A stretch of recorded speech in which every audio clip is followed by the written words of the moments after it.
So which one's lying to you? You know what? Doesn't matter. I'll let you watch. I'll let you figure out. Then I'll have my comments at the end. If you don't want to hear them, stop the video now. Stop the video after the main video and go rest your neck. Have a nice day, honey. New York Republican Nicole Malliotakis, one of 13 House Republicans who helped Democrats pass that bill. Why did it get your yes vote? Well, this bill, look, I read this bill, and it is cover-to-cover infrastructure. I think that everyone should admire the fact that you read the bill. Congressman Chip Roy, let me ask you about Van Drew and the other 13 that just voted for infrastructure for a second. What is it about this bill that you find so repulsive that you're so angry that it got through? Well, first of all, it's $1.2 trillion. It's only a little over half of it that's actually infrastructure, okay? I mean, I understand that it's only mostly about half of it is what we regard as real, true infrastructure. Yeah. But in a country this polarized, how do we ever get this done is my question. Well, what you do is you focus on the actual infrastructure that's needed. Am I missing something here? Are they talking about the same bill? So which one's lying? One clearly states the bill is front to back for infrastructure. One clearly states only about half the bill is for infrastructure.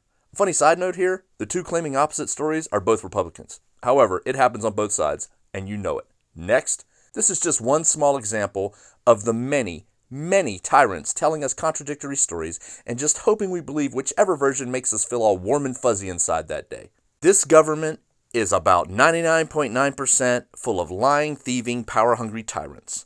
The politicians realize that as a nation, we have the attention spans that an ADHD child would call ridiculous, insane, and useless. They lie one day about a subject, then the next they have a different lie about the same subject. They lie right to our faces, in person, on TV, on the internet, in newspapers, on and on. Then the next day it's like we're so stupid and inattentive we nod our sheepish heads to the completely opposite statements, move on with our day like nothing happened.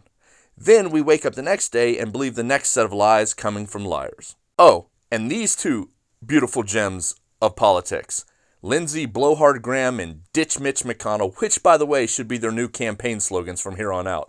What about those two? Tyrannical liars. They are two of the most untrustworthy blowhards who run around shoving their repulsive existence into every running camera they can find, running their mouths about freedom, Constitution, rights, America, blah, blah, frickin' blah, then turn around and do whatever they want. Vote and act contrary to both the desired representation of we the people who put them into that position, and contrary to what they literally just told you through the camera lens.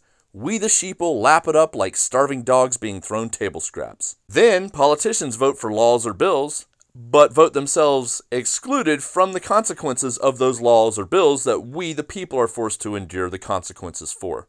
Beautiful. Then, if you call them out on their tyranny and treason, they cry and whine, hem and haw about how they are insulted and slandered and their feelings are hurt and shut the Anyway, then they try to label you an extremist for stating what is clearly known, clearly observed, clearly heard, clearly understood by anyone with two working brain neurons that came from their own tyrannical and treasonous suckholes or mouths to be lies, propaganda. They use the FBI, CIA, NSA, DHS, judges, prosecutors, and clowns in blue clown costumes with badges to slander, libel, threaten, imprison, and or kill you to try to substantiate their claim, all while the sheep keep their heads down, keep grazing on the green grass of illusion, and hope the divine government in their infinite mercy doesn't decide to target them too. Remember, though, it's all okay, as long as it's your neighbor or someone in another town being deprived their rights, freedoms, and justice, as long as it's not you or your loved ones, right? Right?